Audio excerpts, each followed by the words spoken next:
Can I ask you a really weird question? How do you set your table? Whether it's for breakfast, whether it's dinner time, whether it's tea time, how do you set it? How do you prepare it so that it's right for your family? Is it just you that's eating? Is it just you and your partner? The kids? How do you present it? I know many of my friends, they have a placemat. They'd have a knife and fork to the left and the right. The spoon may be sat next to the knife or at the top of the mat. There's a tablecloth. There's a runner, a really pretty runner. There's candlesticks. Maybe you've got all your sauces in the middle of the table, salt and pepper, etc. Maybe certain individuals within the house have their own set chairs, and or do people sit in different places? How do you organise your table?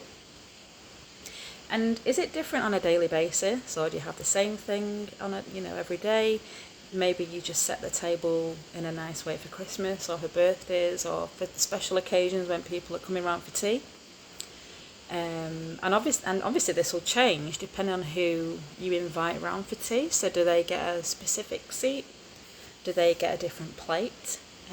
Maybe you get the fancy plates out when you've got people around, you've had a very special invite. Maybe the kids have different, they have a different plate or a different placemat. Just think about it. How do you organise your table, and how much thought and attention do you give to organising your table? And this is just for one meal, for an hour, where everybody's going to be sat down together, having a conversation. Do you have rules in place around the table? So there's no mobile phones. Do you have music playing in the background? Are you allowed to, do you answer the door when you're eating? Some people will treat that as a sacred moment, and they won't even answer the door or acknowledge the phone is ringing. They'll wait until the meal has been finished, okay? Because it's a really important time for a lot of people. That's where a lot of conversations are exchanged, and a lot of things come up around the dinner table. So the reason why I'm asking that is, this is just your dinner table. Why do you put so much attention into how your meal is being prepared and how everybody sits around the table? And the reason why I'm asking this question is why do we not give that much attention to the way we set our minds? Okay, just think about this for a minute. So just think about the thoughts that you're having on a daily basis. Do you set your thoughts, do you set your mind ready for the day? So do you organise your negative thoughts? Do you organise your positive thoughts? Do you organise the thoughts that you're saying about yourself? The way you criticise yourself, the way you compliment yourself? How do you set your mind for the day? Again, another example, you sat at the table, you don't allow phones, you don't allow mobile phone, so therefore you certainly wouldn't allow somebody to come round, open the door and sit themselves at the head of the table. And what would you do? Would you get them a placemat out, serve them a meal? They've not been invited. Maybe this person's got a bit of anger about them. There's something about them that is making you feel a bit uncomfortable. But what would you do? Would you make them a meal? Would you serve them a dessert? Get them a drink? What would you do? Or would you tell them to get out and say, you don't come in here ruining my meal. You've not been invited, so please leave. This is my family. I'm protecting my space, protecting my home. Leave my house. So why do we not do this with such an important space like our own minds?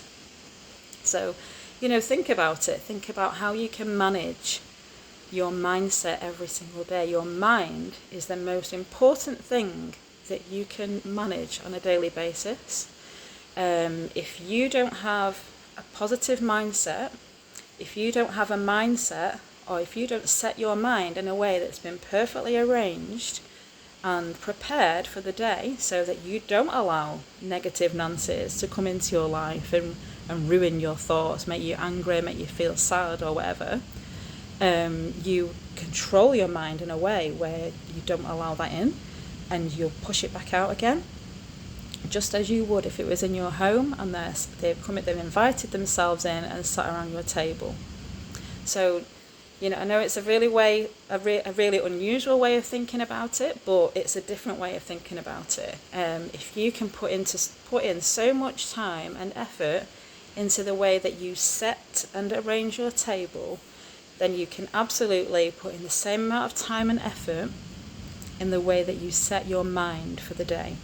And the best way to do this, a good way to do this, is to journal every day, is to make lists, focus on your goals, focus on things that are positive. Do not allow negative thoughts to come into your mind and control your day, control your thoughts. Push them away. They're not invited. You don't need them. You're safe. Don't acknowledge them. Obviously there's a reason why they've come in, but just allow it to come in and allow the thought to go again. Push it away. Okay? So please spend some time spend some time on a daily basis and work out how you can set your mind for the day. Because if you can manage your mind, and if you have a perfect, or not perfect, but a wonderful mindset that you're in control of, then you can control your life in a much better way.